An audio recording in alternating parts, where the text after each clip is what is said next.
Hi guys! Hi mga ka-reels. So day 10 po ng hapon.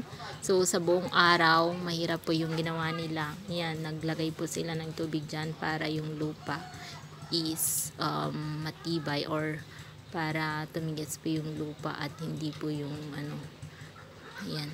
So yan po yung nagawa sa araw na to, and then ito lalagyan pa rin po yan ng mga bakal, then itatali yung mga bakal.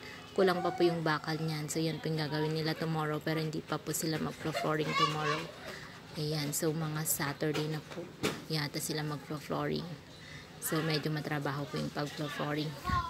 And then so yan, natapos na rin po yung paghakot nila ng buhangin or mga lupa dyan para po mapantay na nila, para ready na po sa flooring para sa Saturday. Yan po. Yan po ang ika-10th day po ng project. So malapit na po. And then yan, natapos na rin lahat ng mga beam sa mga paligid pati sa gitna. Yan, nakaabang na rin po yung lalagyan ng mga saksakan, yung mga pang walling and everything, nakaabang na rin po dyan. And lahat ng pwedeng gawin, nagawa na po nila for today. Yun lang po for today's video. Ayan, ready na for flooring. Thank you, bye!